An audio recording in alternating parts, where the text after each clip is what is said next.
kauna-unahan sa Pilipinas. Manila Broadcasting Company. DZRH, a proud member of MBC Media Group. 6 na minuto na makalipas ang alas 4 ng umaga.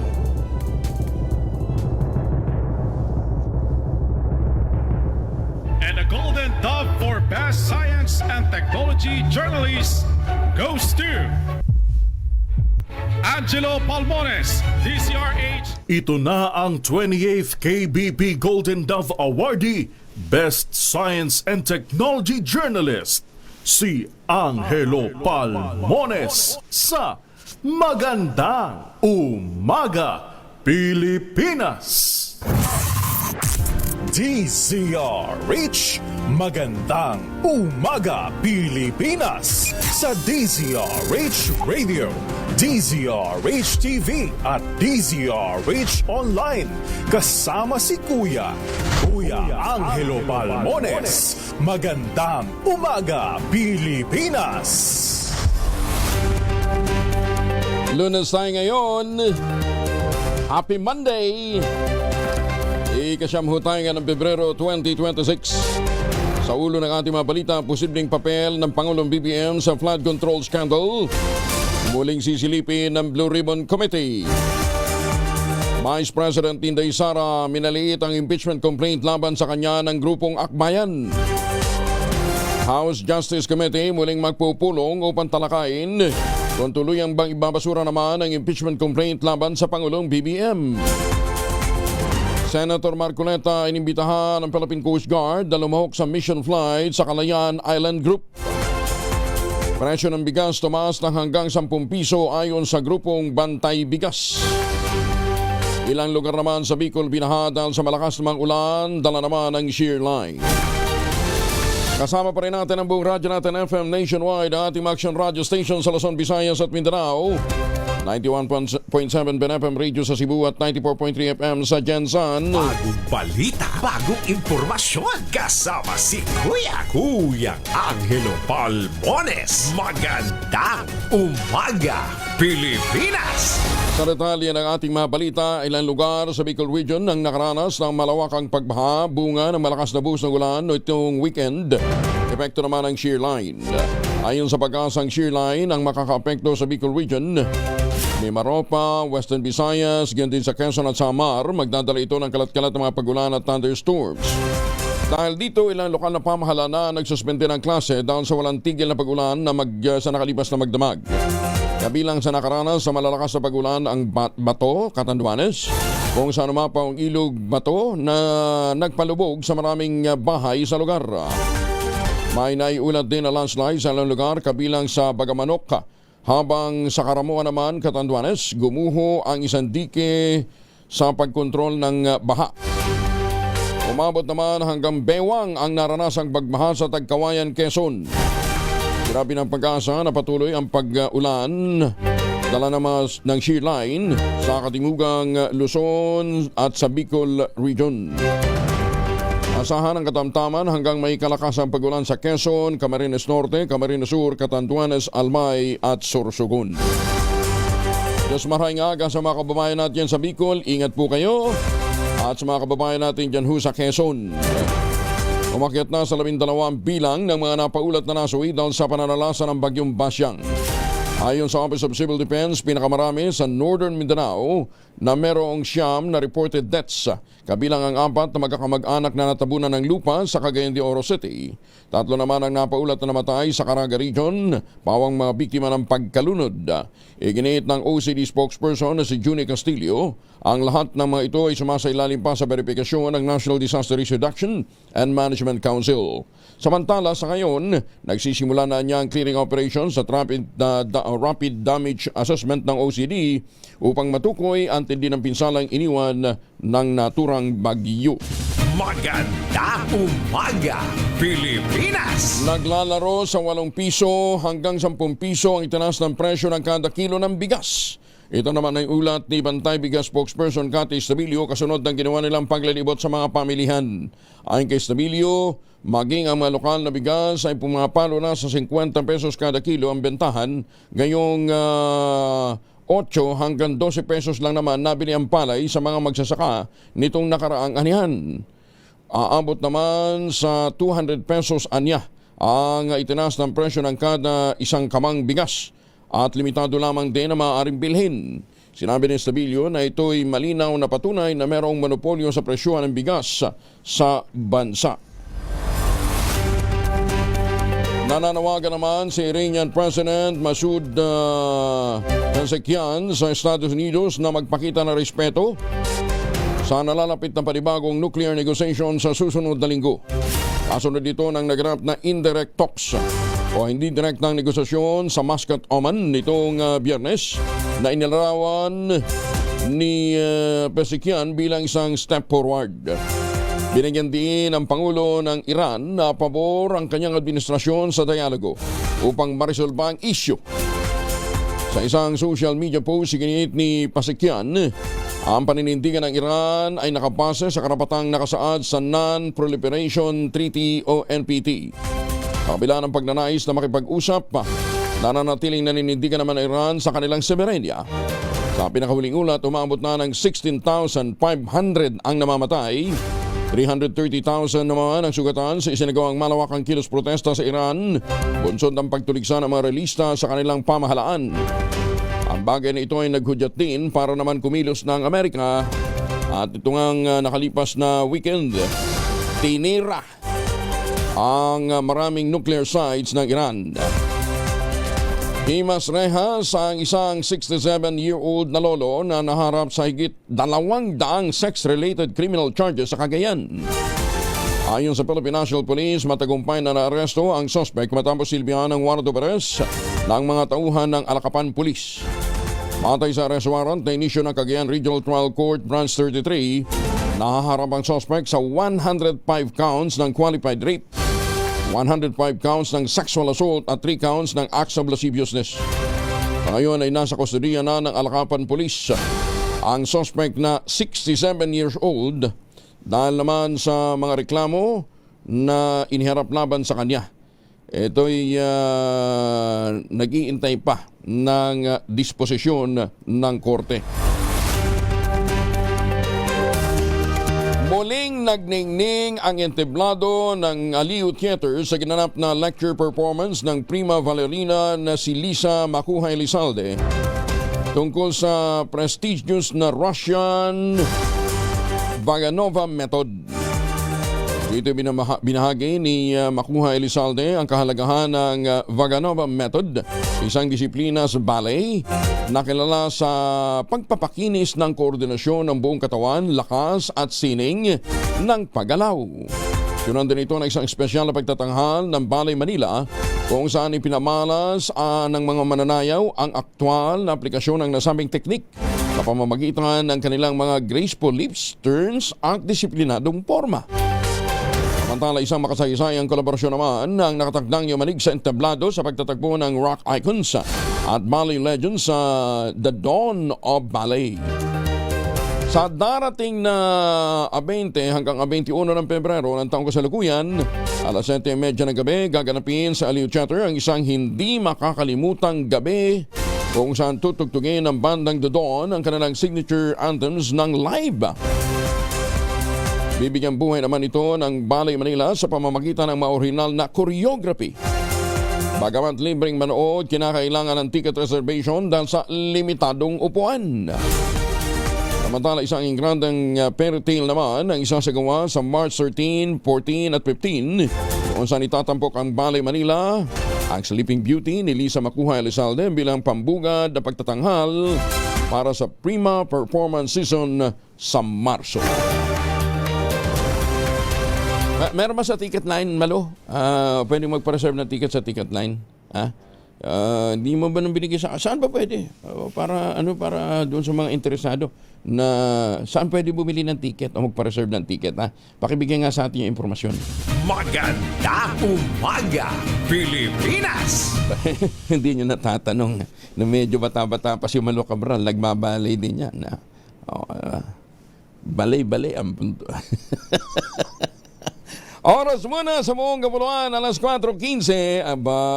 Baka kayo po ay nakikinig sa mga oras na ito at naghahangad na kumita. 9,000, 9,000 na nag-iintay na premyo sa ating mahiwagang tunog.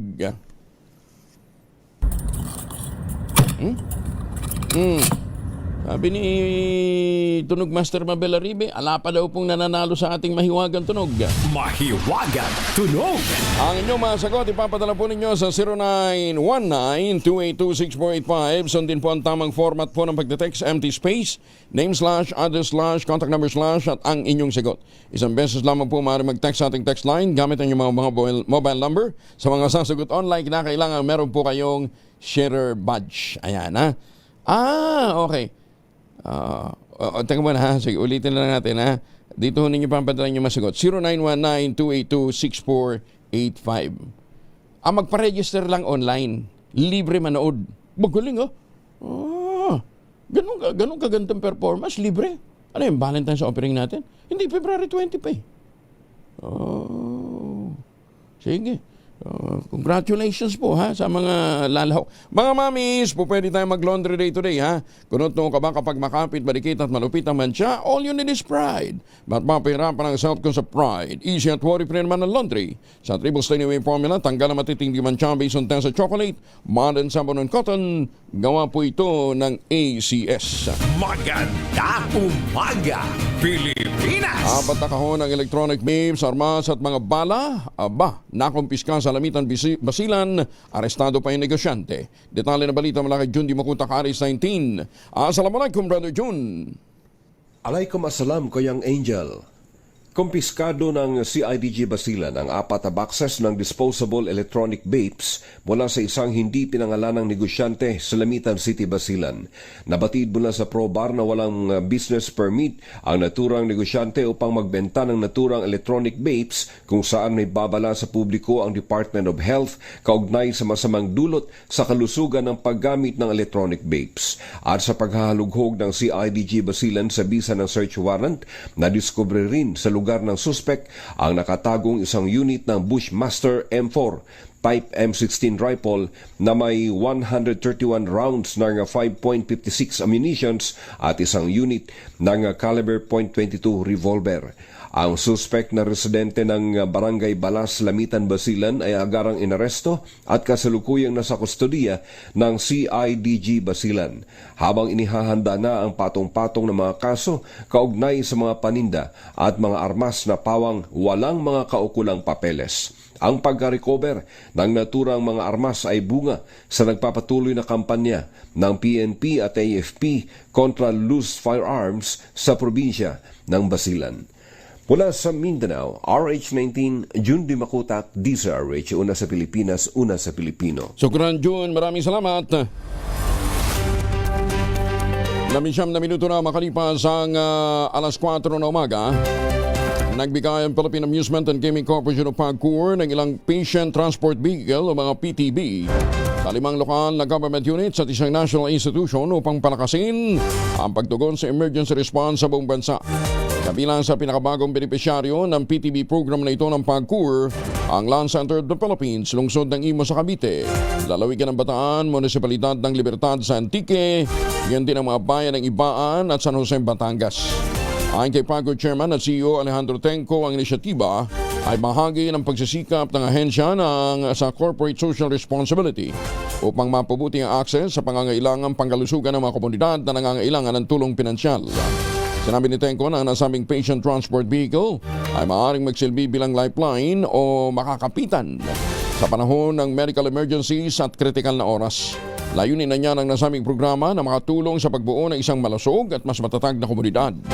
Ang mga sasakyan ay dinisenyo upang mapadali ang ligtas na paglilipat ng mga pasyente at ito'y nilagyan ng mahalagang kagamitang medikal.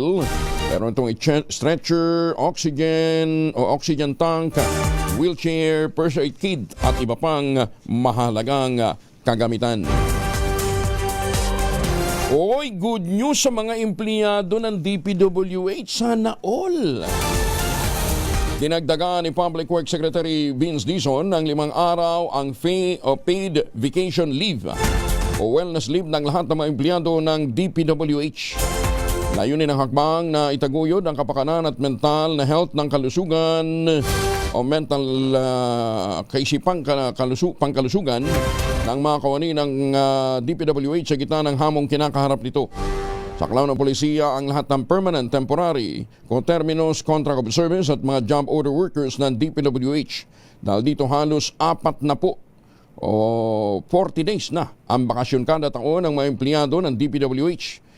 15 dito yung vacation leave, panibagong 15 naman para sa sick leave, 5 araw sa ang bagong idadagdag sa wellness leave at may 3 araw naman na special leave. Ayos meron silang additional na 5 days paid leave. Magandang umaga, Pilipinas! 2 drug suspect arestado naman sa Webas Operation sa Dagupan City. Nakunan din ng 34,000 pesos na laga ng shabu. Detalye ng balita mula kay Freddy Pajardo, Aris 38. Masantos siya kabasan ni Chikamin sa ating makababayan dyan sa Magasinan, Freddy. Masanto siya kabosan Kuyang Angel. Nasa likod nga ng Rias na bakal ang 2 street level individual drug suspect na si alias Pong, 57 anyos at ang kasama nitong lalaki na 40 anyos, mga residente ng Dagupan City matapos silang maaresto sa anti-drug by bust operation. Base sa ulat ni Dagupan City OIC Police City Director Colonel Arnold Solomon, nagsagawa ng operasyon alas 2:04 ng madaling araw kahapon ng kanyang mga tauhan sa City Drug Enforcement Unit, katuwang ang City Intelligence Unit at PDIG SOU1.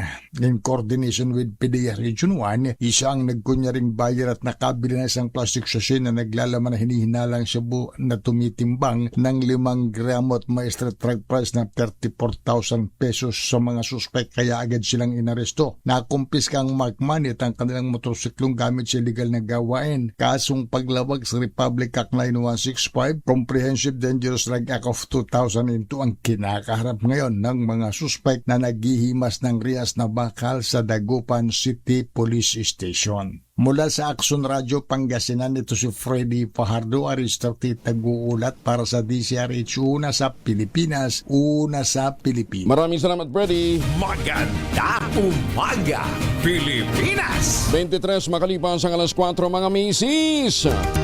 May araw si Mr. pag-uwi galing ng trabaho. Abay dalian sa germ sa katawan nila para labanan ang may araw at may pawis, gumamit ang Shield Bath Soap regularly. Unbeatable ang Shield sa paglaban sa germs versus Under brand, may shea butter. Pampalambot ang kuti sa presyong abot kaya 12.50 SRP. Kaya naman recommended ito ng Philippine Nurses Association. Kaya mga misis ay challenge yung subukan ng Shield Bath Soap. Galit sa sakit, may malasakit, sulit na sulit. At habang nag-shower gamit ang Shield Bath Soap, sagutin po ang ating mahiwagang tunog. Magandang umaga sa mga taga San Jose del Monte, Bulacan. Ay, mga suki natin dyan sa Kidapawan City, good morning. Target pang lagpasan ng Bureau of Customs. Ang kita nito sa mahigit na 1 trilyon para sa 2026. Mas mataas kumpara sa 934 billion pesos na koleksyon ng hensya nitong 2025. Sinabi ni Customs Commissioner Ariel Nepomuceno, ito ang unang pagkakataon sa kasaysayan ng ahensya na inatasan silang abutin ang nasabing malaking halaga na target revenue collection. Ito lamang Enero, matagumpay na binuksan ng BOC ang taon matapos makapagtala ng 80.744 billion pesos na koleksyon. Lagpas pa ng kanilang itinaktang target na 513 million pesos para sa nasabing buwan. Ayon kay Nepomuceno, bungo ito ng pinalakas na operasyon ng hensya laban sa iligal na kalakalan kung saan itong nakarang buwan umabot ng 66 ang matatagumpay na operasyon ng BOC sa buong bansa. Nagresulta ng pagkakasamsam ng 886.8 million pesos na laga ng mga kontrabando at smuggled products. Congratulations! Nagtapos naman ang 2025 na mas makitid ang agricultural trade deficit ng Pilipinas noong Disyembre, bunsod ng pagtaas ng farm exports na pinangunahan ng mga prutas na tropical, kasabay ng paghina ng importation na nagbawas din sa presyo na panlamas ng accounts ng bansa. Ikinatuwa ni Agriculture Secretary Francisco Chularal Jr. ang pagbuting ito at inilarawan niya ito bilang isang patunay na nagsisimula ng umani ng resulta ang Export Diversification Strategy ng Department of Agriculture. Sinabi ni Laurel na inaani na natin ang bunga ng pagsisikap na palawakin ang hanay ng farm export products ng Pilipinas, gayon din ang pagbubukas ng bagong merkado. Sinabi pa nito na ang pagtaas ng exports noong nakarang taon ay nagbigay ng mas matibay na dahilan para magbukas ng bagong merkado at isulong din ang mga produktong mas mataas ang halaga. Patay sa datos ng Philippine Statistics Authority, umabot ng $884.77 million ang agricultural exports nitong Disyembre. Katumbas ito ng 36% ang kabuang agricultural trade. Nasa $1.55 billion naman ang importation o 64% sa kabuuan, nagresulta ng trade deficit na $668.35 million. 27% naman itong mas mababa kumpara sa naitala noong 2024. Tumaas naman ng 19% ang exports kumpara sa nakaraang taon. Suportado ito ng mas matatag na demand mula sa iba't ibang bansa at mas mataas na halaga ng mga shipment. Kabilang po sa mga nunguna nating export ngayon ang citrus at melon peels. Na outbound trade, umabot ito ng 329.72 million pesos. Top 1 most wanted sa Morong Bataan, arestado naman sa kasong murder. Detalye ng balita mula kay Danny Kumilang, RH37. Danny, good morning.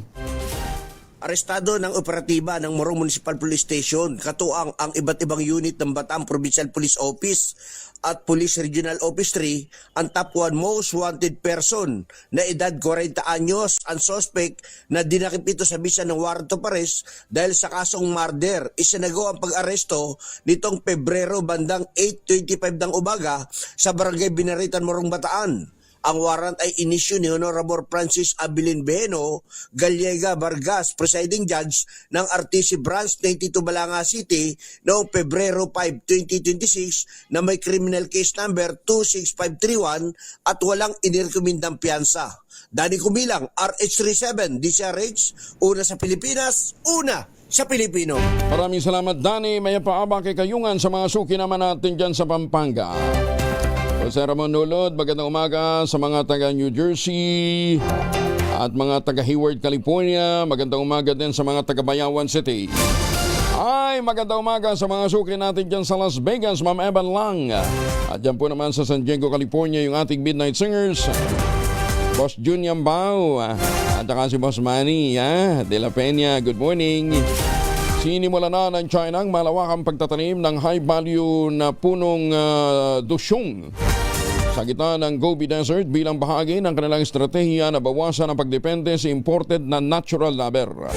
Nako, makaka-epekto ito sa produksyon natin ng rubber sa Pilipinas. Ano ha? Ang China ang kasalukuyang pinakamalaking consumer ng natural rubber.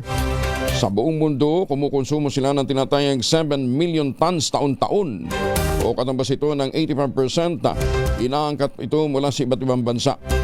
Kasama siyempre ang galing sa Pilipinas. Ang punong dosyong o Euphornia olmoides ay pinagmumula naman ng natural rubber sa China. Bukod sa pagiging mahalaga sa industriya, critical din ito para sa defense application ng bansa. Nagsimula ang mga eksperto ng mga researchers sa Xinjiang noong pang 2016 kung saan matagumpay silang nakapagtatag ng mga produktibong plantasyon sa mga dating tuyot na lupa na disyerto. Lupit ano? Sa kanila doon ang desert kahit walang tubig, pilit nilang tinataniman. Ganon din sa Israel. Samantalang tayo dito sa Pilipinas, sangkaterma ang ating mga lupang pwedeng taniman. Hindi problema ang tubig. Inalbo natin ang bundok, ngayon namang problema tayo sa baha. Ay, sus, may ginoong buhay ito. Ayan. Saka lang natin marirealize, nako, importante pala yung mga bundok natin. Kung kailan tayo wala nang may taniman ng puno, kinalbo na natin ang mga bundok kung kaya tayo nakakaranas ng matinding mga pagbaha. Maganda umaga, Pilipinas! Magandang umaga sa mga Pilipino dyan sa Macau. Baka pa uwi kayo ng Pilipinas, ha? Naku, magpapasalubong kayo, magba-Valentine's Day.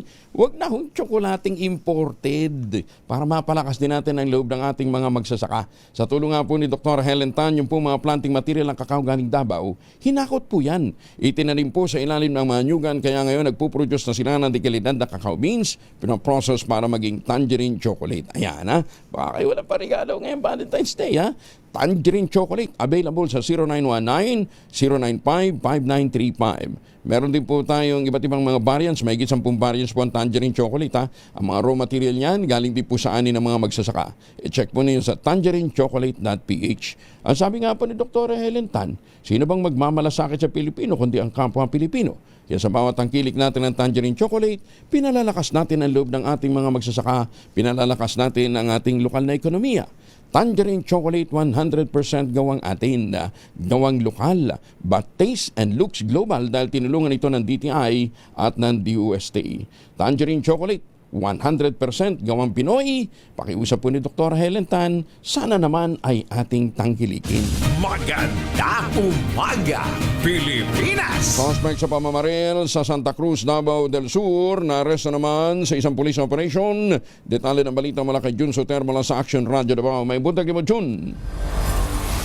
Mayong buntag usab, Kuyang Angel, naaresto sa loob lamang ng ilang oras ang suspect sa pamamaril ng isang sasakyan sa National Highway sa Barangay Astorga, Santa Cruz, Davao del Sur, malapit sa crossing to Bison, matapos ang mabilis na hot pursuit operation ng kapulisan, Pebrero 7, 2026 ng hapon. Kinilala ang suspect na si Roger Maningo, 38 anyos, may asawa, isang house contractor at residente ng Barangay Zone 4, Santa Cruz, Davao del Sur. Ayon sa mga biktimang mag-asawang sina Arnel at Villa Twerky Montero, kapwa subcontractors ng Lazada at residente ng Buhangin, Davao City, papunta sana sila sa Santa Cruz upang kunin ang kanilang mga muebles gawa sa nara mula sa suspect na mangyari ang insidente. Habang binabaybay ang nasabing lugar, pinaputukan ng suspect ang kanilang puting sasakyan na tinamaan sa iba't ibang bahagi. Nadamay rin ang isang dumaraang kotse matapos tamaan ng ligaw na bala na naging sanhi ng pagkabasag ng windshield nito. Habang wala namang naiulat na nasugatan sa insidente, patuloy ang investigasyon ng kapulisan upang matukoy ang motibo ng suspek at ihanda ang kakulang mga kaso laban sa kanya. Ito si June Suter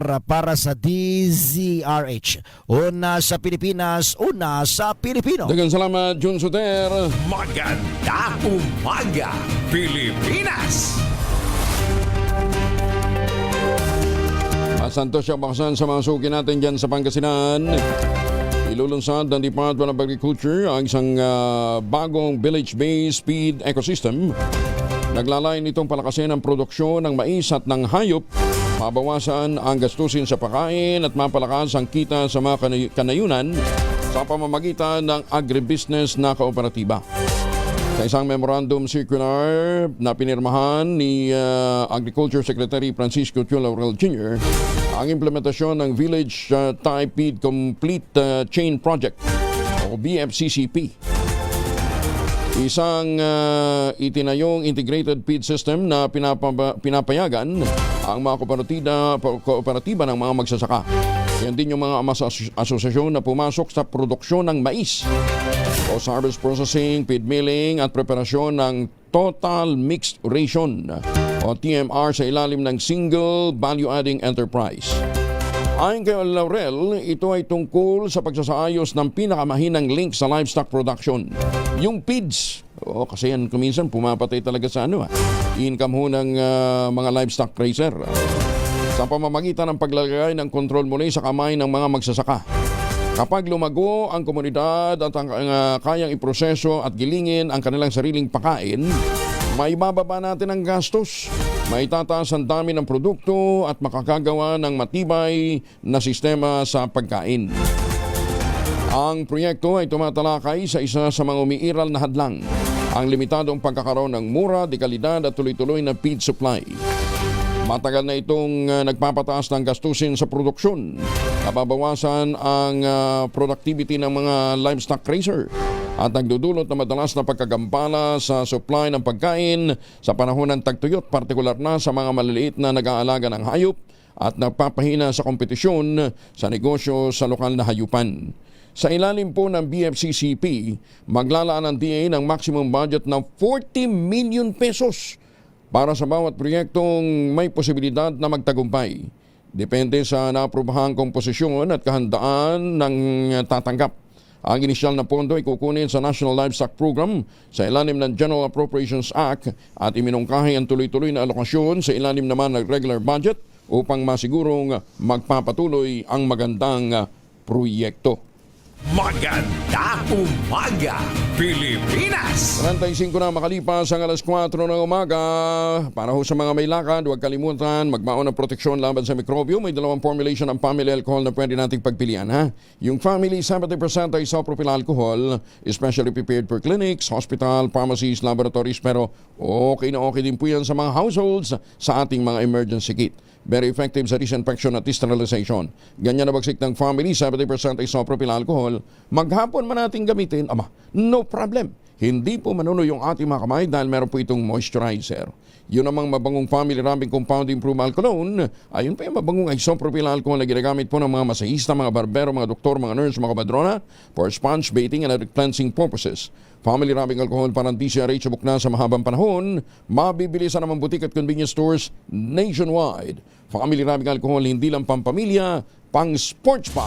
Magandang umaga, Pilipinas! Yan daw bahagi ng resto ni Mateo Guidicelli sa Alamang. Hala, nang wasak matapos araruhin ng sasakyan. Kanino kayang sasakyan yan? Alamin natin mula kay Gorgie Runa. Gorgie, good morning! Nasira ang ilang bahagi ng restaurant ni Mateo Guidicelli dahil sa isang freak accident na nangyari kahapon ng hapon. Ipinost ni Mateo sa kanyang social media account ang nangyari sa kanyang restaurant na Da Gianni Cucina Italiana sa May Alabang. Bahagi ng post ni Mateo kahapon, at around 4 p.m. today, an incident occurred where a vehicle rammed into our al fresco area. We are grateful to share that no guests were injured. All guests had already left by around 1:30 p.m. so the area was clear at the time. 2 of our staff members were inside the restaurant as pizza oven area and were immediately brought to the hospital for medical checks. Thankfully, there are no serious injuries and they are currently being taken care of. End of quote. Sa may al fresco area naman daw ang naayos kaya pansamantalang isinara muna ito. Okay naman daw ang interior ng restaurant. At paalala lang daw ito, sabi ni Mateo, sa lahat na hindi mo talaga masabi ang aksidente. Kaya dapat daw ay maging alerto na tayo. Watch your six, sabi nga niya. Awareness and prevention are essential.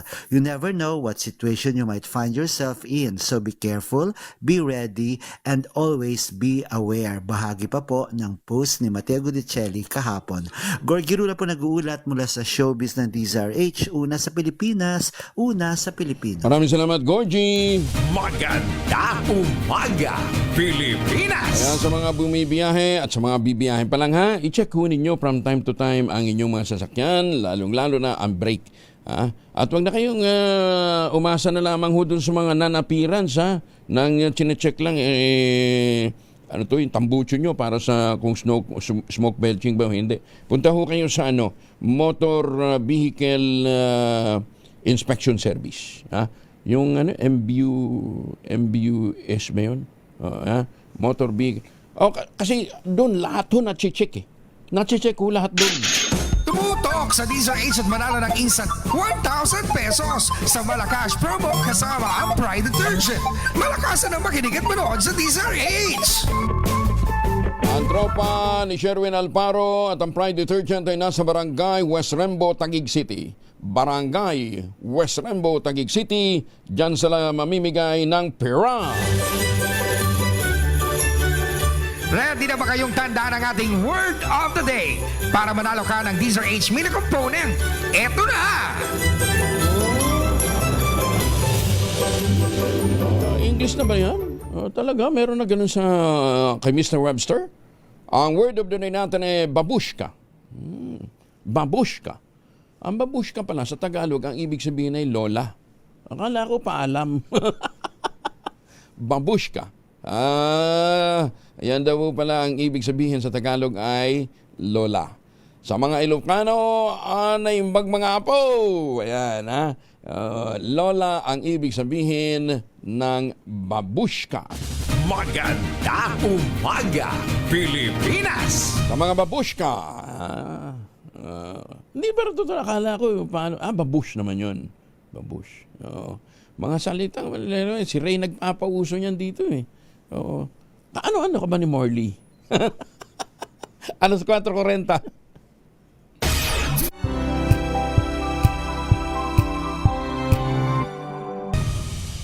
43 makalipas ang alas 4 ng umaga. And speaking of Morley, si Jojo Abiliana daw, binahaging noon pa man, hindi na welcome ang kanilang pamilya sa pamangking si Carla Abiliana. Bakit? Alamin nga natin mula kay Morley Alinio. Morley, good morning. Gising na ang showbiz. Rampa na Pilipinas. Good morning, Kuya Angel. Hindi ako makapag-react, hindi ako makapag-ingay dahil meron ako ditong ginagawa sa isang lugar na hindi pwedeng mag-ingay. Kaya sorry. Bulong-bulong lang muna tayo. Anyway, nagkaroon ako ng chance na makausap si Jojo Abiliana. At ayon sa naturang aktor na pamangkin nga niya si Carla Abiliana, noong pa man ay ramdam niya na hindi siya welcome o hindi welcome ang kanilang pamilya kay Carla Abiliana. Nagbago daw ang lahat mula nang ito ay mag-mature at maging artista. Sa totoo lang, hindi niya akalain at nang buo niyang angka na hindi sila iimbitahan sa nakaraang kasal nitong si Carla Abiliana. Pero gayon pa man, hindi daw masama ang kanyang loob at nirerespeto niya kung ano man ang naging desisyon ng kanyang pamangkin. Yan ang ating DZRH Showbiz Status News. Ako po ang inyong RH47, Morley Alinio para sa DZRH, una sa Pilipinas, una sa Pilipino. Babu! Maraming salamat, Morley. Bakit biglang nagbago ang tono ni Morley? Lumabas. Ano kaya yung lugar na kinaroroon na dyan, di siya pwedeng mag-ingay? Siya, sige. Maraming salamat, Morley. Driver ng motorsiklo patay. Ang kasugatan matapos salpukin ng four-wheel na minamanehong motorsiklo. Sa Katarman ho ito. Detalye na balita mula kay Jane Galit Bantayan, RH34. Jane, may buntag. Nasawi ang isang driver ng motorsiklo at sugatan ang angkas nito ng salpukin ng isang Ford na sasakyan na naganap sa highway ng Barangay Lakit, Katarman, Northern Samar kahapon banda alas 3 ng umaga. Ang Ford New Everest minamaniho na isang kinilalang si Levy, 48 taong gulang, isa itong negosyante at residente ng Barangay Lakit, Bayan ng Katarman, Northern Samar. Samantala, ang motorsiklo naman ay minamaniho ng nasabing si alias Ray, 24 taong gulang at residente ng Barangay Lakit, Bayan ng Katarman, kasama ang angkas nito. Lumalabas sa investigasyon ng pulisya ng Katarman, biyahe sa magkahiwalay na direksyon ang Ford at ang motorsiklo. Ngunit pagdating sa lugar na pinangyarihan ng nasabing disgrasya, ang Ford na nasa mabilis daw ang takbo ay biglang napunta sa kabilang linya ng kalsada na paparating naman ang kasalubong ng motorsiklo. Sinalpok nito ang nasabing motorsiklo. Matining sugat ang natama ng driver at angkas na agad na isinugod sa Northern Samar Provincial Hospital. Ngunit ang driver ng nasabing motorsiklo ay diniklarang dead on arrival. Samantala, dinala naman ang driver ng Ford sa Katarman Municipal Police Station. Mula sa Aksyon Radyo Katarman, RH34 Jane Galit Bantayan ng DZRH. Una sa Pilipinas, una sa Pilipinas. Dagan salamat, Jane. Samantala, miyembro ng Washington Criminal Gang sa Calbayog City na may kasong murder sa korte, na aresto naman ang mga pulis. Detalye na balita mula kay Jimmy Angay-Angay, RH32. Maupay nga agad, Jimmy. Sang miyembro ng Wahingon Criminal Gang sa Calbayog City na aresto ng kapulisan. Kinilala ng PNP ang akusado si Dimas Dumayan, 28 anyos, binata, residente ng Barangay Salvacion sa naturang syudad. Siya ay rank number 2 na most wanted person sa probinsya ng Samar. Naaresto ang akusado sa Barangay Salvacion, Calbayog City ng pinag-isang puwersa ng Calbayog PNP 1st Samar Provincial Mobile Force Company, 804th Mobile Company, Regional Mobile Force Battalion, Provincial Intelligence Team at Regional Intelligence Unit. May ginaharap na akusado na kasong murder sa korte. Inisyu noong Marso 22 pa taong 2021 ni Honorable Reynaldo Bautista Clemens, Presiding Judge ng RTC Judicial Region Branch 31, Calbayog City, at walang piyansa na rekomenda ang korte para sa pansamantalang kalayaan ng akusado. Sa kasalukuyan, akusado nasa custodial facility ng Calbayog City PNP. Wala dito sa DYVL Action Radio Tacloban, ito si R32 Jimmy Angay-Angay para sa DZRH. Una sa Pilipinas, una sa Pilipino. Dagan salamat, Jimmy Angay-Angay. Tumutok sa DZRH at manalo ng instant 1,000 pesos sa Malakas promo kasama ang Pride Detergent. Malakasan ang makinig at manood sa DZRH! May huli na si Sherwin na dyan sa Barangay West Crembo, Taguig City. Sherwin, good morning. Yeah, Angel, hindi ko pwedeng sumigaw. Gaya ni Morley. Ewan ko ba ba't ganun boses ni Morley? Tapos na mag-extra. Tapos bigyan ng extra, biglang tumili. Pero tawa ko kanina nung nagre-refer si Morley. Ang lumalumanay. Pero ito kasi, hindi ako pwede mag-ingay.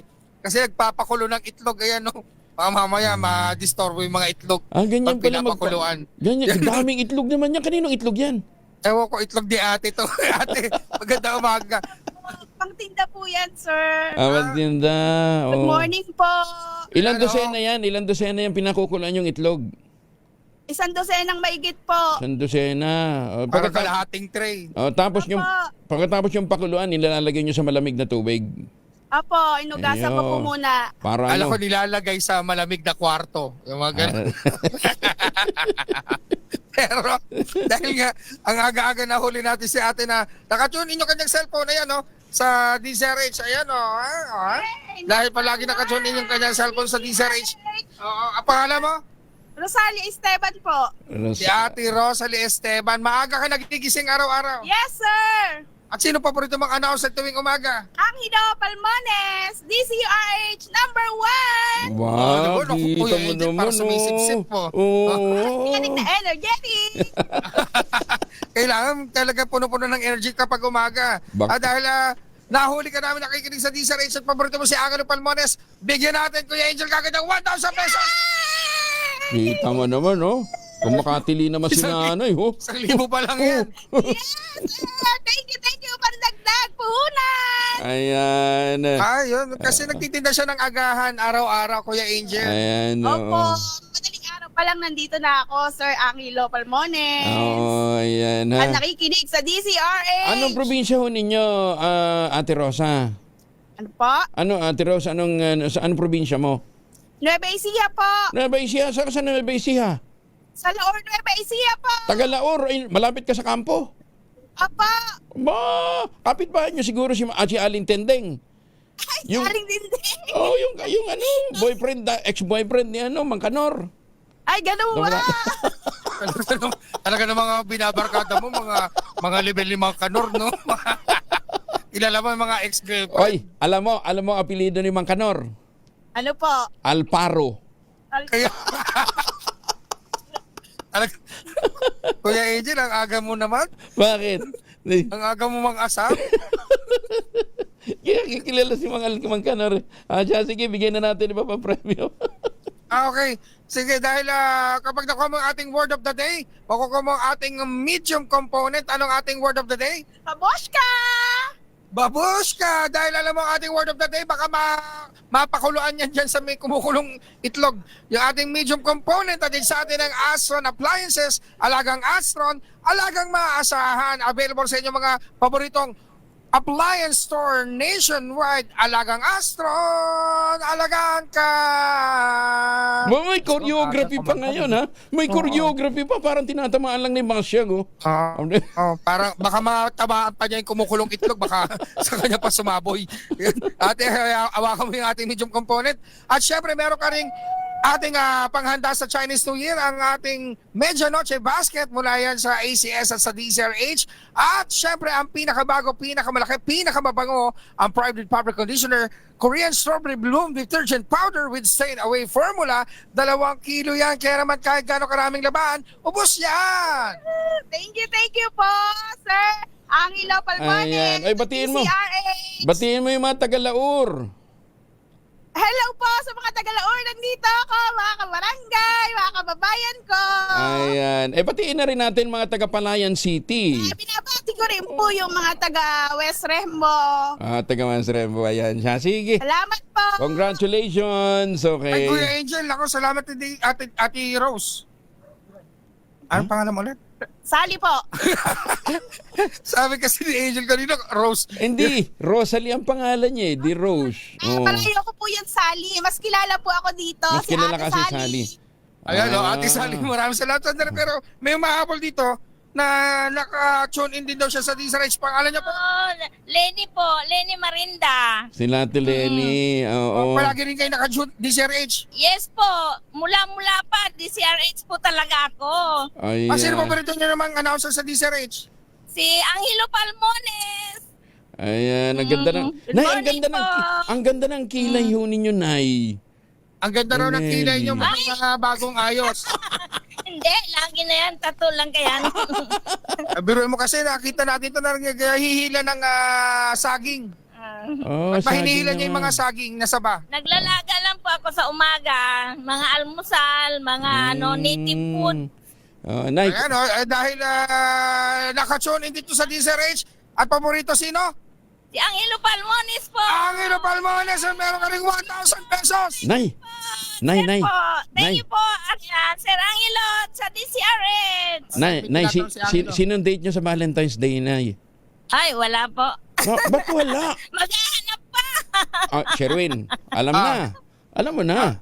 Papadate natin kay Larry. Si Larry, ayan. Anak agad.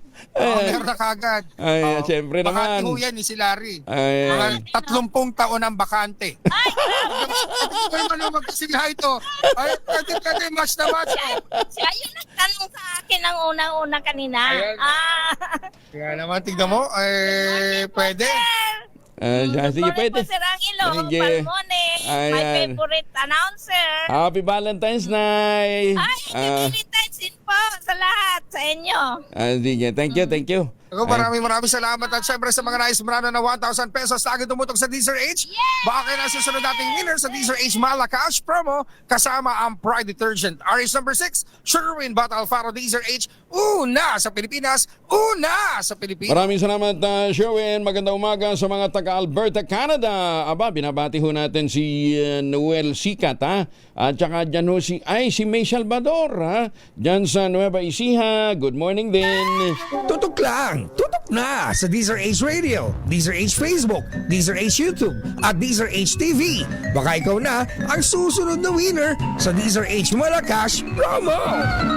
55 makalipas ang alas 4 ng umaga, oras na para tayo po naman ay mag-ultamayo. Ano nga bang ultamayo? Ang ultamayo po ay postbiotic with Lactococcus lactosterine plasma. Ito po ay dumaan sa mahabang clinical trial sa Japan. Hindi testimonial, hindi kwentong kutsero, kundi human clinical trial. Pero sabi nga po ng mga dalubhasa, 1 oras bago matulog, 2 kapsula, mas mai-enjoy ho ninyo ang mga benepisyo.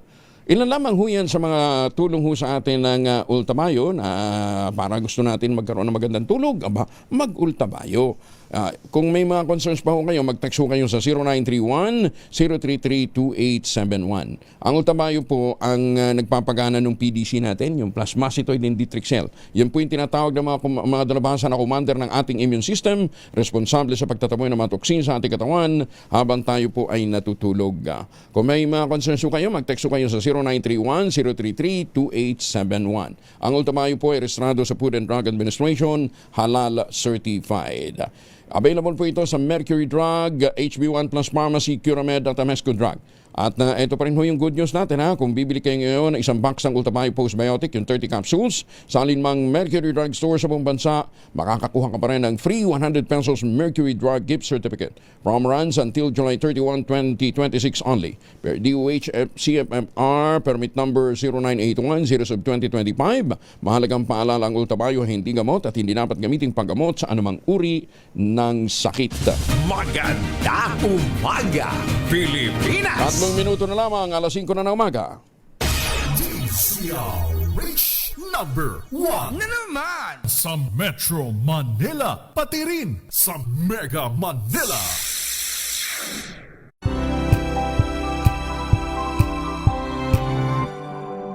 sa mga katurantala sa Negrosa, sa mga taga-Tanhay City. Hoy, 27th National General Assembly of Midwives. Ipinapanawagan po ng Philippine League of Government and Private Midwives. Naganapin po April 15 to 17 sa The Forum, Philippine International Convention Center dito po sa Pasay. Ang tema, Stand Tall. Midwives as health service providers amidst adversity. Ito po ay bukas para sa lahat ng mga public, private, with birthing centers at kahit yung mga nasa academe. Para po sa karagdagang impormasyon, makipag-ugnayan po kayo sa PLG-PMI Secretariat 0956-196-6050. O dili kaya punta ho kayo sa PLG-PMI at plgpmi.com. Sabi po ni Asek Cecil Bangcasantos, applied for CPD units. Yan daw pong convention na yan, ha? Alas 5 na umaga, alamin muna natin ang latest mula po sa Pag-asa. Kasama na natin si Veronica Torres. Ma'am Veronica, good morning. Magandang umaga din po sa inyo at sa ating mga taga-subaybay. Ngayong araw nga, asahan nga natin na patuloy pa nga rin ang epekto ng shear line sa may southern Luzon. Northeast monsoon ang nakaka-apekto sa nalalabing bahagi ng Luzon. Asahan nga natin dahil sa shear line, yung maulap na papawirin, mga kalat-kalat na pag-ulan at mga pulong-pulong thunderstorm sa Western Visayas, Eastern Visayas, sa may Catanduanes, Albay, Sorsogon at Masbate. Northeast monsoon magdadala ng maulap na papawirin na may mga ulan sa Cagayan Valley, nalalabing bahagi ng Bicol Region, Nueva Ecija, Bulacan, Aurora, Rizal, Laguna, Quezon, Oriental Mindoro, Marinduque at Romblon. Northeast monsoon magdadala ng maulap na papawirin, mga may hinang pag-ulan sa Cordillera Administrative Region at mas magandang panahon sa nalalabing bahagi ng bansa kabilang ng Metro Manila, kung saan may mga tsansa lamang na may hinang pag-ulan sa Metro Manila and the rest of Luzon, at sa nalalabing bahagi ng bansa, may mga tsansa ng mga thunderstorm. Pero din tayo nakataas na gale warning sa seaboards ng Northern Luzon, pati na rin sa may eastern seaboard ng Central Luzon, Southern Luzon at Visayas. Kaya kung maaari ay huwag muna pumalaot sa mga lugar na ito dahil magiging maalon hanggang sa napakaalon ng karagatan. At yan nga muna pinakahuli sa lagi ng ating panahon. Mula sa Weather Forecasting Center ng Pag-asa, Veronica C. Torres, nag-ulat. Ma'am Veron, hanggang kailan yan itong ganitong sitwasyon? Itong ganitong sitwasyon, usually pwedeng umabot ito until last week ng February o kaya first part ng March. Hala, matagal-tagal pa pala ito. Itong northeast monsoon na season. Pero Oo. yung mga paulan. Itong pag-ulan? Yes po. Hanggang kailan to? Yung amihan season, yung kagaya nga Hindi, itong pag-ulan. Itong pag-ulan na ating nararanasan the past few days. Opo, yung mga paulan dulot ng shear line, posible magdagal pa yan in the next few days. Pero yung mga malalakas na pag-ulan, yung mga 50 to 100 millimeters na mga pag-ulan, inaasahang posible pa rin until tomorrow. Pero in the next few days, posible pa nga rin na maging maulan pa rin pero hindi na kasing lakas ng mga naranasan ngayon. Mostly particular na nga sa ilang areas ng Visayas at Mindanao area. Oh, naku. Pero si Basyang wala nang kasunod, no? So far, wala tayong nakikita. Okay, sige. Sa ngayon, wala namang low pressure area or bagyo sa loob or malapit sa PAR. Okay, sige Ma'am Veron, thank you ha. Ingat po kayo.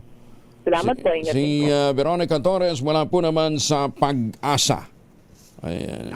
Umaga, Pilipinas! May piyesta pa naman bukas dyan po sa Talisay. Nag-iimbita si Mayor Sene Mendoza. Ayan ha. O, inaanyayahan ho natin ang mga suki natin. Baka gusto nyo dumayo sa Talisay. Inaanyayahan kayo ni Mayor Sene Mendoza. Punta tayo doon. Kanina tayo punta kay Mayor na Tanawan. Ayan na. May handa din si Mayor Seni. Ayan na. Bukas po yan, February 10 na. Noong pong February 7, isa sa mga selebrasyon ng Piyesta ng Talisay ang Karakol.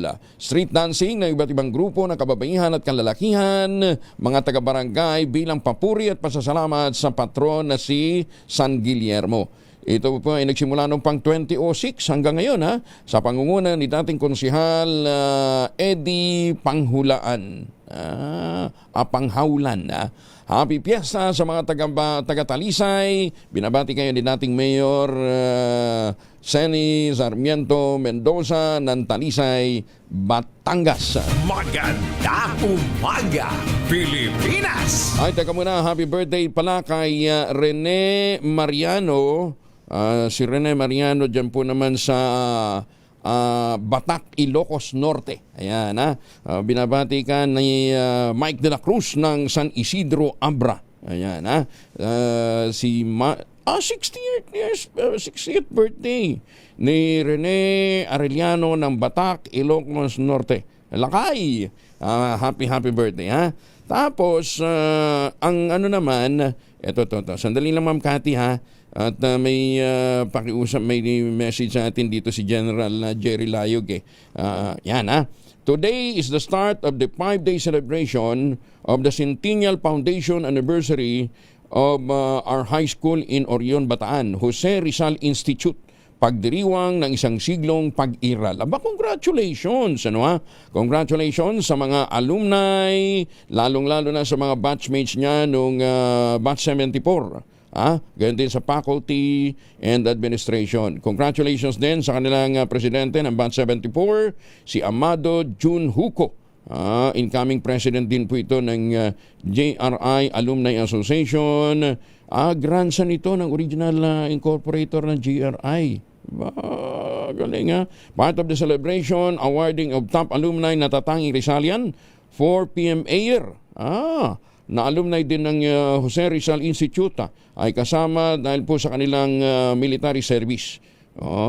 Captain, Navy Captain Quirico Evangelista, batch 36, tagal na nito. First valedictorian at member ng PMA Class 40.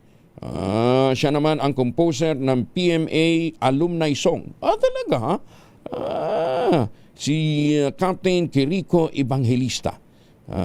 Congratulations din kay Commodore Rodyardo Brown, batch 50 naman ng Jose Rizal Institute at graduate sa PMA noong 1955. First commander naman ng Philippine Marine Brigade. Lupit Rear Admiral Armando Guzman, JRI batch 74, nagsimula sa Plembo sa PMA, nagtapos sa US Naval Academy noong 1980 at nag-command ng Naval Forces Western Mindanao bago nagretiro.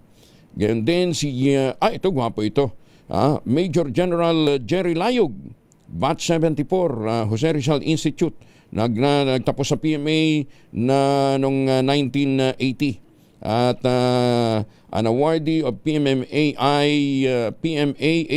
Cavalier Award in 2002 for outstanding accomplishment as military professional in Army Operations.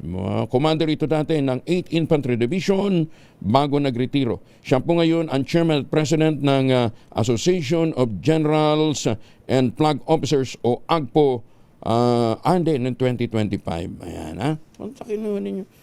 Balikan natin yung picture ni General Jerry Layog. Poging-pogi si General. Kaya pala talaga habulin.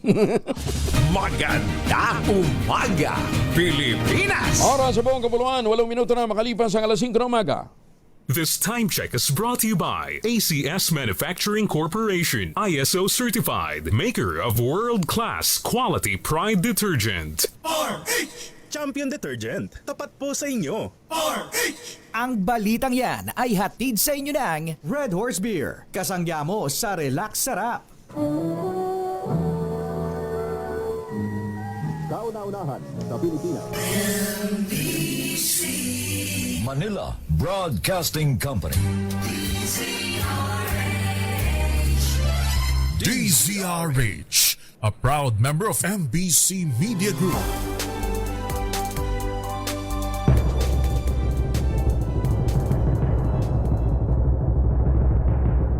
And the Golden Dove for Best Science and Technology Journalist goes to Angelo Palmones, DZRH. Ito na ang 28th KBP Golden Dove Awardee Best Science and Technology Journalist, si Angelo Palmones sa Magandang Umaga, Pilipinas! DZRH, Magandang Umaga, Pilipinas sa DZRH Radio, DZRH TV at DZRH Online.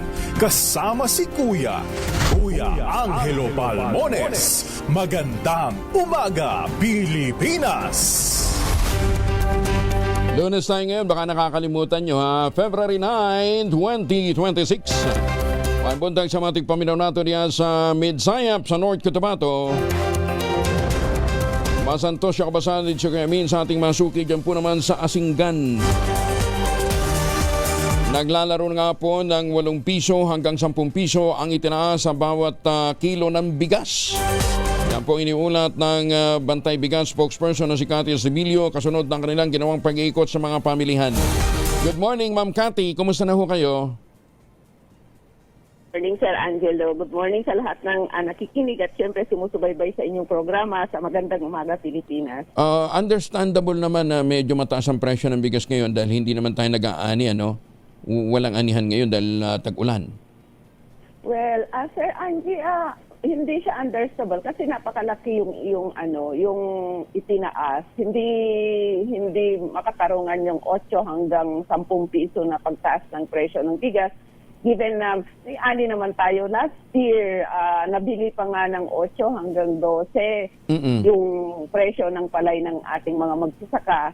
At yun yung napakalaking katanungan, bakit umabot ng 12? Sino yung pinakamababa? Oo. At yung 48 talagang hindi mo na makikita sa mga rice boxes ng palengke dito sa isang malaking palengke. At ang dahilan ng mga retailers ay pilahan daw yung pagkuha ng bigas? Oo. Ay, sino kumikita dito? Yung mga middleman. Yung mga may mga bodega. Yung nakapagtataka. Parang bakit biglang pilahan na ngayon at ang ginagamit ng mga retailers, ng mga millers ay walang stock ng palay. Nasaan yung ani natin? At yung ganun din yung importation, pilahan daw na talagang napupuyat yung mga retailers para lang makapila. At talaga? Ipinagtataka. Oo. Kaya kabalintunaan yung binabanggit ni Yusek Arnel de Mesa na yung hindi tayo walang problema sa stock. At ganun din ay bakit biglang magsasabi ang NFA na meron silang old stock na ipapabid. Bakit nila kailangan ipabid? Dalhin na nila sa palengke at para mas mapababa yung presyo. Oo, para makabili yung ating mga kababayan ng talagang mas mababa kaysa sa 50 pesos na presyo ng pinakamababang. Pero di ba hindi nga sila pwedeng magbenta directly sa sa mga ang tawag dito vendor? Kaya idinadaan doon sa idinadaan sa bigasang bayan. Walang ibang may kasalanan yan, Sir Angie, kundi yung RA 7203 na 7 years nang ipinapatupad. Very exposed, matindi na yung expose natin sa effect ng batas. Bakit hanggang ngayon ay pinapatupad pa rin ng gobyerno, given na ang hirap-hirap ng buhay? Imagine mo yung 10 pesos, saan pupunin ng ating mga kababayan yung ganun? Wala ba yung 20? Akala ko nationwide na yung distribution ng 20 bigas. Actually, gaya na nabanggit mo kanina, siyempre nasa Kadiwa Centers yan. Kailangan natin kung saan yung Kadiwa Centers. Mabibilang lang sa daliri kung saan yung Kadiwa Centers. Magbubukas ng 9 o'clock. Tapos pag wala kang ID, hindi ka pwedeng makapamili. Kaya grabe ang nangyayari dito sa ating bansa. Talagang kaliwat kanan yung corruption. Tapos pagdating sa pangunahing pagkain ay ganun kataas at hindi mapigilan ng gobyerno dahil nga dyan sa RA 11203 na bawal silang maglabas sa palengke dahil talagang hanggang Kadiwa centers lang yung kanilang Sige, dadalhan doon sa 20 pesos per kilo. Papalab natin ito mamaya. Sa amin, oo, para sa amin, Sir Angelo, talagang dapat na yung RA 11203 at dapat nakita na nila yung pinakamatinding epekto nito sa ating mga magsasaka at sa ating mga consumers. At hanggat hindi na ipapatupad yung walang tunay na reforma sa lupa, hanggat nagpapatuloy yung land use conversion, nagpapatuloy yung liberalisasyon na talagang tumataas ang gastos sa produksyon, kawawang-kawawa talaga yung ating mga magsasaka. At patuloy kaming mananawagan na dapat yung pagbili sa palay ng ating mga magsasaka, yung freshly harvested kahit sa peak season ng anihan ay dapat 20 pesos at presyong bukid. Hindi yung kailangan dalhin nila sa NFA dahil wala ganun kaidotil talaga yung NFA. Puro statement lang ang Department of Agriculture na mababa, may 43 pesos, may 45 pesos. Pero pagdating sa palengke, wala talaga. Auntie, thank you for joining us. Magandang umaga po. Salamat. Mabuhay ang inyong programa. Thank you. Si Cathy Estabilio mula po sa Bantay Bigas. Magandang umaga, Pilipinas! Sabi ni Bernardino, sabi niya, doon nga daw sa kanila, pinakamura. Ayun, may 40 naman. 40, yung 40 naging 52. May ginoong buhay ito. Magandang umaga din sa mga taga-Tagig at sa mga suki natin dyan sa South Korea. Anong sayo? Magandang umaga, Pilipinas! Alam ba ninyo ang epekto ng kanin sa ating katawan ay nagbabago depende sa kung paano natin ito inihanda? Bagamat itinuturing na neutral na pagkain ng kanin, natuklasan ng mga eksperto na ang paraan pala ng pagkonsumo nito ay may direktang kinalaman sa ating blood sugar at digestion. Kapag ang puting kanin ay kinain ng bagong luto at mainit pa, ang taglay nitong starch ay mabilis na natutunaw sa katawan. Ganun. Dahil dito mabilis itong nagiging glucose na nagiging sanhi ng biglang pagtaas ng asukal sa dugo. Ayon sa mga pagsusuri, ang metabolic impact ng pagkain ng maraming mainit na kanin ay halos katulad din ng pagkain ng matatamis na pagkain. Ganun ba yun? Dapat pala, hintayin nyo muna tumuyo. Oo. Kasi bagay, ang sarap kaya nung yung baon namin nung high school kami na kanin na binalot ng dahon ng saging. Pagkatapos nasa ibabaw yung bulad. Oo, tsaka yung hiniwang itlog, may kamatis. Sarap nun, Oo, yun, hindi mainit yun. Ganun pala, pagka mainit daw yung yung mainit yung kanin, mas mabilis itong nagiging glucose. Mas mabilis itong nakukonvert into sugar. Kaya't matindi ang metabolic impact nito sa ating katawan. Sa kabilang banda, nagbabago naman ang katangian ng kanin kapag ito'y pinalamig muna ng ilang oras matapos na lutuin. Sa prosesong ito, ang starch ay nagbabagong anyo at nagiging resistant starch. Hindi tulad ng ordinaryong starch. Ang resistant starch po ay hindi agad natutunaw sa small intestine at kumikilos ng parang fiber pagdating sa colon. Nagiging pagkain din ito ng good bacteria sa tiyan o yung gut microbiota na nagpapabagal sa pagpasok ng asukal sa daluyan ng dugo. Mahalagang malaman na hindi literal na nagiging asukal o fiber ang kanin, sa halip ang temperatura at oras ng paghahanda ang nagdidikta kung ito ba ay nagsisilbing mabilis na source ng enerhiya o nakatutulong para mas malusog na magkaroon tayo ng mas malusog na panunaw. Ayun. Ayan. Alam mo na ito ngayon, Tina, ha? Dati kung tumira ka ng only rice, gusto mo mainit pa. Ilang only rice ba nakakain mo? 3 cups! Ang lupit mo. Kaya, dapat ang mapapangasawa mo, merong rice granary. May bodega. Ayun, kaya eto ha, doon sa mga mag-aagahan, pinakamaganda ho, palamigin daw muna ang kanin. Ayan, bago ho ninyo pa. Siguro yung sabaw. Yung sabaw medyo mainit, Ayan. Paano kung sampurado?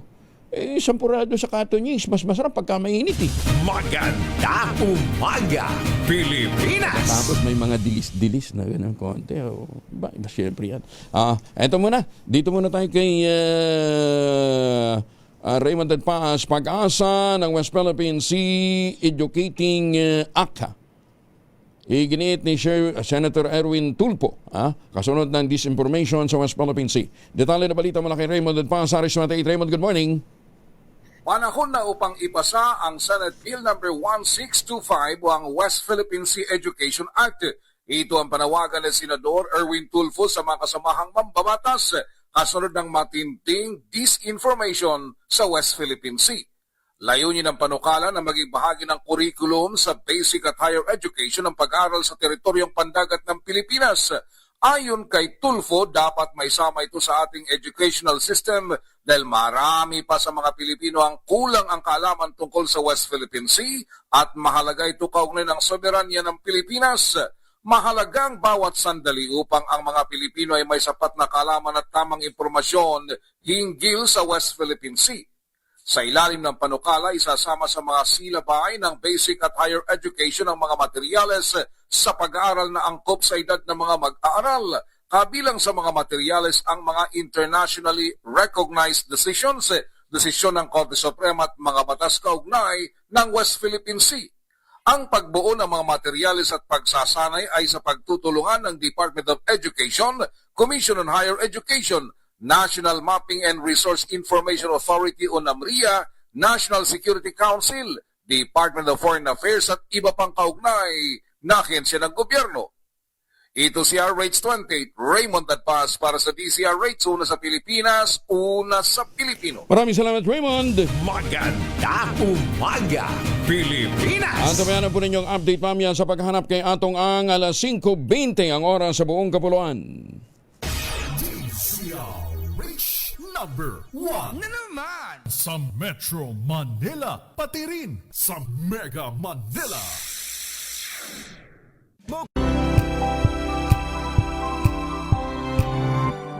Kasama si Kuya Angelo Palmones. Magandang umaga, Pilipinas. 27, makalipas ang alas 5 ng umaga, may message sa atin si Justice Energito Sabi niya, good morning idol Pakibati naman ng good morning ang aking magandang may bahay. Si Justice Emily San Gaspar Gito ng Court of Appeals. Salamat po. Justice Ba't kaya nagsisip-sip si Justice ngayon? Justice, lubusin mo na. Malapit ang Valentine's Day. Padala mo ng tangerine chocolate, Justice. Morning, Justice. Ingat to kayo,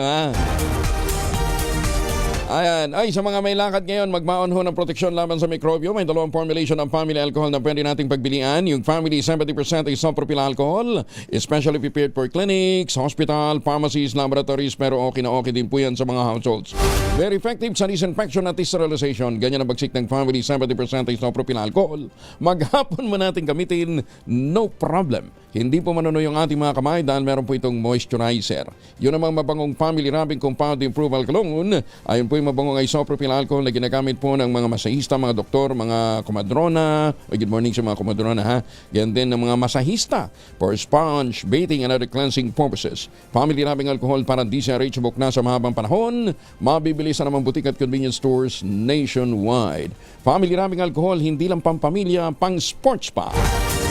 Ay, magandang umaga din kay Justice Max de Leon. At sa mga sukiho natin dyan po sa Supreme Court, Justice Raul Villanueva at saka sa kanyang mama Sally. Siyempre, huwag natin kalimutan si Chief Justice Alex Sigismundo. Good morning. Justice Maidas Marquez, good morning. At saka kay Justice Rosario. Ayan, tsaka huwag natin si Justice J. Lo. Good morning, Justice Lopez. Maganda umaga, Pilipinas. Manhunt laban kay atong ang nananatiling agresibo.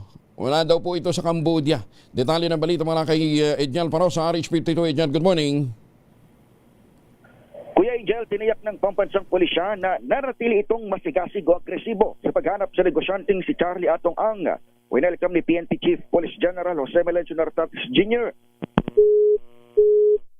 Putol si Welcome kasi naputol tuloy. Yan. Anyway, babalikan natin si Edniel. Ano nangyari sa ating linya ng komunikasyon? Akala ko ba seamless na ang ating signal ngayon?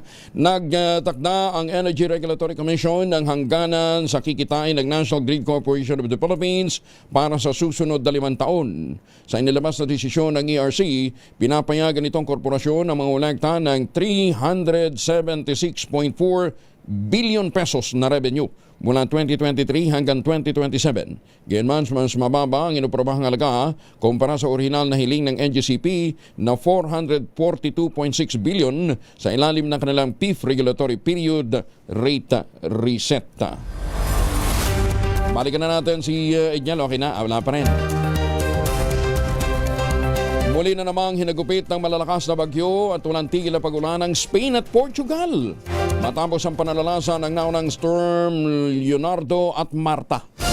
Kung may basyang tayo dito, hindi naman pala sila nagpatalo doon. Meron din silang Leonardo at Marta. Ang panibagong bugsong ng masamang panahon ay nagdulot naman ng pagkamatay ng isang individual, malawakang paglikas ng mga residente, pagbaha, pagguho ng lupa, naparalisa din ang transportasyon ng dalawang bansa. Dahil sa tindi ng pagbaha, nagpakalat ang gobyerno ng Portugal ng mahigit 26,500 rescue workers upang tumulong sa operasyon. Sa Spain naman, partikular na sa rehiyon Andalusia, muling itinaas ang flood alert matapos ang sunod-sunod na pagulan na tinatawag na storm train.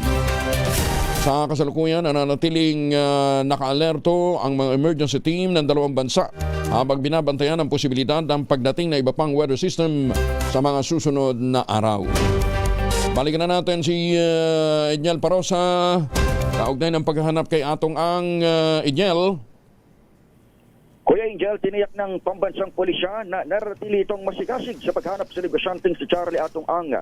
Winelcome ni PNP Chief Police General Jose Melencio Nartates Jr. ang pahayag ng Cambodian Foreign Ministry na wala silang record ng pagdating doon ng wanted sa missing sa Bungeros.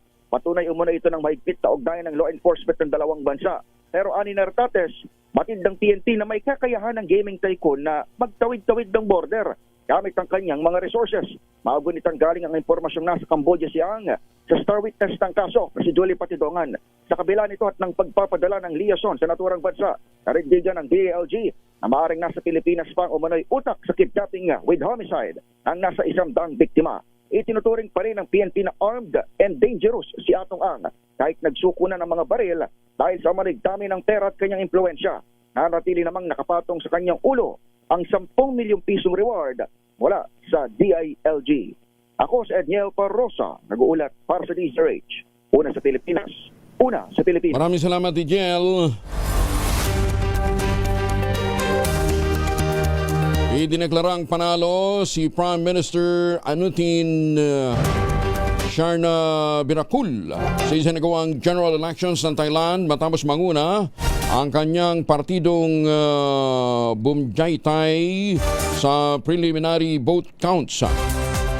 Ayon kay Anutin, ikinagulat niya resulta ng eleksyon na malayoan niya sa resulta ng mga nagdaang survey kung saan ang reformist na People's Party ang inaasahang magtatagumpay.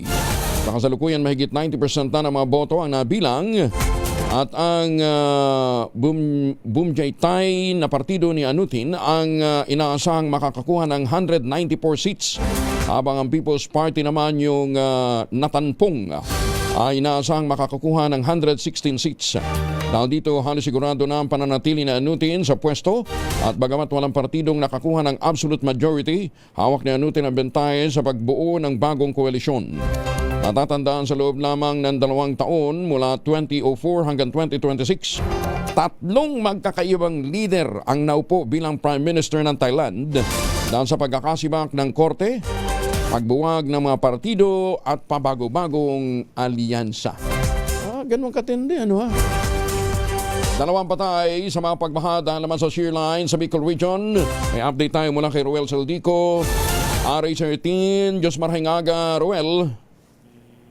Diyos Maridag, Kuya Angel, dahil sa pagbaha dulot ng shoreline sa Bicol Region kahapon at dalawa ang tao ang naiulat na nasawi sa Karamuan, Camarines Sur, isang 65 years old na babae agad nasawi matapos sa tangayin ng baha habang pauwi sa kanilang bahay. Sa kwento ng mga residente sa barangay Kadong, ang babae ay bumili lamang ng almusal, ngunit tinangay ito ng baha dulot ng pagdamag na pag-ulan. Nakuha sa bangkay ng babae mula sa rumagasang baha dahil sa patuloy na pagtulong naman sa ang mga residente na kung saan ito ay sa barangay Samantala, sa barangay Biga naman sa Catanduanes. Nasawi ang isang 32 anyos na lalaki matapos rin ng baha. Ayon naman sa mga nakasaksi, sakay ng kanyang motor ang biktima ng suungin ito ang rumagasang baha sa kalsada. Natumbaw mano ang biktima at doon ito tinangay ng baha. Nakuha naman kagad ang lalaki, ngunit wala na itong buhay. Paalala naman ng mga otoridad na palagi ang mag-ingat tuwing may mga pagbaha at huwag basta-basta tumawid upang maiwasan ang ganitong baga insidente. Mula dito sa Bicol, ito si RH18 Roel Saldico, una sa Pilipinas, una sa Pilipino. Mabalos Roel, oras sa buong kapuluan. Maganda umaga, Pilipinas! Alas 5:35. Ang oras na yan ay hatid sa inyo ng Alax.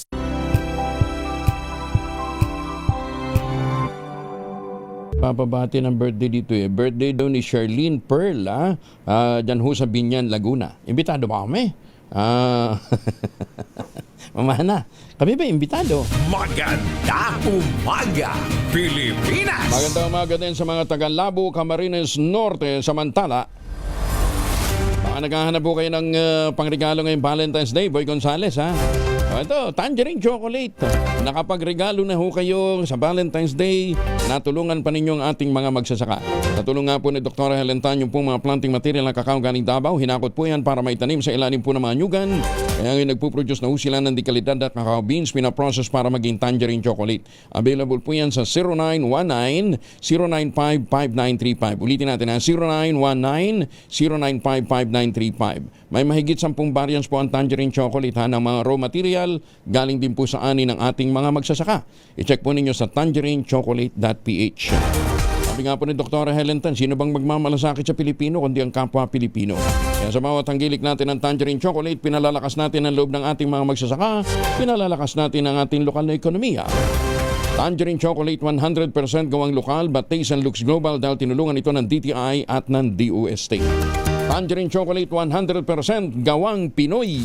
Maganda umaga, Pilipinas! Mariyorian ang mga Pinoy naniniwalang kayang solusyonan ng gobyerno ang suliranin. Pero marami ang naniniwalang hindi naman sila napapakinggan ayon sa research ng Okta.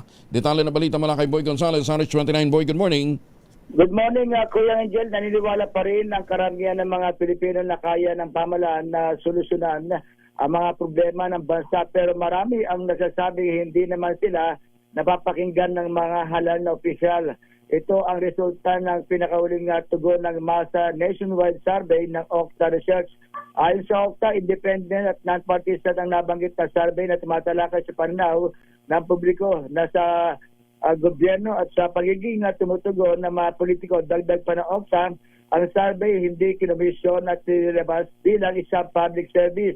Isinagawa ang survey mula December 3 hanggang 11, 2025 gamit ang face-to-face interview sa 1,200 Pilipinong may edad na 18 pataas. Pero nitong 3% margin of error at 75% confidence level, habang 6% naman para sa Metro Manila, Balas, Luzon, Visayas at Mindanao. Sabi pa ng Okta, pinapakita ng survey na nanatili ang tiwala ng publiko sa kakayahan ng gobyerno. Ngunit malinaw din na marami ang nakakaramdam na kulang ang pakikinig ng kanilang mga leader. Ito si Boy Gonzales para sa Lisa Arizona sa Pilipinas, una sa Pilipinas. Maraming salamat, Boy. Maganda umaga, Pilipinas! May bagdabigat sa mga suki natin dyan sa Delpin Albano, Isabela. Bagsakan Center ng mga produktong agrikultura sa Oriental Mindoro binuksan ng DA. Detalye na balita mula kay Boy Gonzales. Bal Gonzales, RH5. Bal, good morning. Good morning, Kuya Angel. Opisyal nang binuksan ng Oriental Mindoro Trading and Consolidation Facility na magsisilbing sentro ng kalakaran sa lalawigan at ang Provincial Agriculture Center sa munisipalidad ng Victoria. Ito'y bahagi ng pagpapalakas sa kabuhayan ng mga magsasaka at mangingisda para mapagtigi ang kanilang anet kita. Sabi ni Agriculture Secretary Francisco Chu Laurel Jr., kung dati binibili ng tingi at mura, kaya't niluluwas pa ng mga magsasakang traders sa ibang lugar gaya ng Divisoria sa Maynila, ay mari na ngayong idiretso sa ang kanilang produkto at ani sa nabanggit na trading center. Sa pamamagitan ng pasilidad na ito, ang mga raw agricultural na sobra at halos hindi na mabili sa iba't ibang mga bayan ay bibilhin ng pamalang panlalawigan sa tama't makataong presyo. Kasabay nito, inilunsad na rin ng DA ang 20 bigas meron na program kung saan makakabili ng 20 pesos na per kilo ng bigas at iba pang mga murang bilihin ang mga Mindoreño. Ako si Bal Gonzales, DZRH una sa Pilipinas. Una sa Pilipinas. Maraming salamat, Bal. NBI nakamonitor naman sa mga respondents ng flood control cases sa DOJ. Detalye na balita mula kay Giselle Jacaport, RH15. Giselle, good morning. Good morning, Kuya Angel. Ipinagutos ni NBI Acting Director Lito Magno ang monitoring sa mga respondent sa mga rekomendado na kasuhan sa Justice Department. Ayon kay NBI Head Agent at Spokesperson Palmer Malyari, natuto na sila sa pahirapang paghanap ngayon sa ilang sabit sa anomalya sa flood control. Aminado siyang hindi sapat yung mga tauhan, gayon din yung mga resources ng Bureau, lalo pat marami anya yung nairekomenda at ire-rekomenda pang kasuhan. Pero diin ni Malyari, ginagawa naman ng NBI ang lahat para maging epektibo pa rin yung kanilang mga operasyon at aksyon. Asahan na anya ang panibagong batch ng mga dati at kasalukuyang mambabatas ang pagkakasuhan nila sa mga susunod na araw. Nilinaw naman ng spokesperson na hindi porket iniimbestigahan ng mga otoridad, mauuwi na ito sa case referral dahil ebidensya pa rin anya yung kanilang pinagbabatayan. Ito si Giselle Ricofort para sa DZRH una sa Pilipinas, una sa Pilipino. Maraming salamat, Giselle. At inaasahan din ho bukas magre-resume ho ang pagdinig ng Senate Durubon Committee, ha? Ay, teka muna. Yung linya ng telepono natin, Malu. Yung linya ng telepono, yun. Yan. Nakahang pa rin eh. Ayun na. Bukas nga po magre-resume ang hearing ng Senate Blue Ribbon Committee. Tingnan natin, ha. Kung talaga nga pang tutuloy yung mga ipinatawag o ngingiti-ngiti yung mga naigbigyan na ho ng exemption. Alamin natin. Sana ho, imbestigahan din ng Senate Blue Ribbon Committee yung mga sangkot dun ho sa pag-chop-chop sa mga babayaran. Madaling makita eh. Doon sa certificate authorizing registration ng ilang mga propiedad, ng ilang mga diretso na natin, mga dating opisyal ho ng BIR na narehistro, yung mga nag-shopping. Baka ganito din ang practice doon sa mga congressman sa mga contractor na para maitago yung kanilang nakulimbat na pera, namili ng mga property. Alam nyo, simple lang. Para pala maging non-bat yan, ang ginagawa nila, pinaliliit yung propiedad, yung property. Halimbawa, ang lupa ektarya. Paliliitin nila yan para maging non-bat. Ganon yun. Makikita ho yan sa certificate authorizing registration. Senator JB, pakireview yung mga pinadalang dokumento sa inyo dyan sa office nyo. Doon nyo makikita. Kahit nga mga condo unit pala, ganun ginagawa nila. Pinaliliit yung size ng condo para maging non-bat. Sino bang involved dyan? Antabayan na natin kung ipatatawag din ho sila. Paraan din ho yan para madaya ho yung tax na binabayaran at directly o indirectly, ninanakawan ho tayo. Yun ang malungkot pag ordinaryo kang tao, nagbayad ka ng rehistro ka ng lupa, nakabili ka, tapos babayad ka ng di ba, nung taxes na babayad na pagka medyo malaki-laki yung property mo, subject ka sa VAT. Pero pagka pala malakihan yung sino itong mga kasabwat na ito na pumapayag na i-chop-chop ang mga property para lamang maging non-VAT. Tapos, kaso hindi nila naintindihan. Lilitaw din ho yan sa certificate authorizing registration. Bakit ho? Iisa yung propiedad eh. Makikita mo naman eh. Makikita ho ninyo doon sa pag pinagsama-sama nyo yung Certificate Authorizing Registration, makikita nyo doon. Bukas ho, ikwento ho natin kung sino-sino itong mga sabit dito ho sa ganitong klase ho ng kalokohan. Umaga, Pilipinas! Napaka-unfair eh. Diba? Pagka ikaw si ordinaryong mamamayan, laki-laki ng babayaran mo. Pero pagka ikaw pala, nagtatago ng bilyones na kayamanan, na nakulimbat mo, protektado ka pa. Ultimo sa pagpapile o pagbabayad ng tax. Kahit batable, ginagawang non-bat. So magigiting natin mga senador, pakisilip naman ho ito. Ayan. Hindi tuloy ang initial public offering ng Megawide ito ba itong Megawide yung nakadali ng 10 billion pesos mula po sa Pag-ibig Fund. Hindi tuloy ang IPO ng PH1.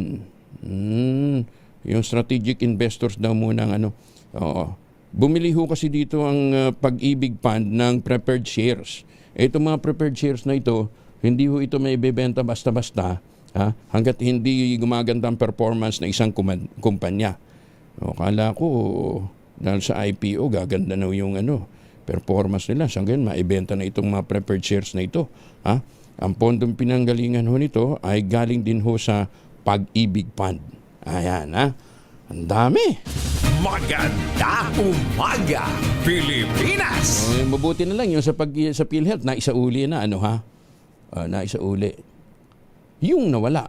Pero yung binawas dun sa for 2025 kasi walang budget last year. Hindi pa kasama. Yung usapan na yon. 6 na minuto na lamang bago po mag-ASS ng umaga.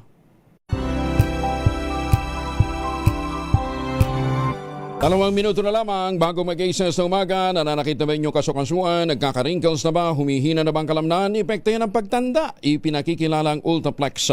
Isang health drink mula po sa lamikha ng Ultabio backed by Japanese technology. Ang Ultraplex ay may HCG complex, hydrolyzed marine collagen para sa skin at joints, HMB pampalakas ng muscles, glucosa green para naman sa ginhawa ng kasukasuan. Available in coffee with stevia at powder drink mix. Kayang bawiin ang galaw, sigla at ganda kahit nagkakaedad na. With proper diet and exercise, hanapin lamang po ang Ultraplex sa Shopee, Lazada at ultabio.shop. Ang Ultraplex ay hindi gamot at hindi pwedeng gamitin panggamot sa anumang uri ng sakit. Maganda umaga, Pilipinas! Magkano daw ba kasi yung na-chop-chop na bat? Bilyon po. Bilyon po. Ayan, ulitin ho natin. Bilyon yung pong nawalang taxes sa koleksyon ho ng bata. Bukas yun. Dahil nga po sa mga chinachap-chap. Ganun pala yung racket Langhiya kayo. Ay, sus, may ginoong buhay ito. Paano hindi ka naman gigigil? Pagkatapos doon hindi ko lang napasadahan Inumpirma ng Department of Science and Technology, Science Education Institute. Mas mababa ang tatanggapin nilang undergraduate ngayon para sa scholarship program dahil limitado daw po ang pondo. Wiset. Tapos malalaman mo nakukulimbat ng kunsi. Ginoong buhay to. Papaalam na rin tayo, mainit pang ulo. Sige, 2x2. At ACS Balita, susunod na sa ilang saglit. Ang ating quote of the day ngayong araw na ito ay mula po kay Albert Einstein. Ang sabi niya, knowledge and ego are directly related. The less knowledge, the greater the ego. Magtanim ng kawayan para sa kalikasan at kabuhayan. Oras sa buong kapuluan. ACS na umaga. Maganda umaga, Pilipinas! This time check is brought to you by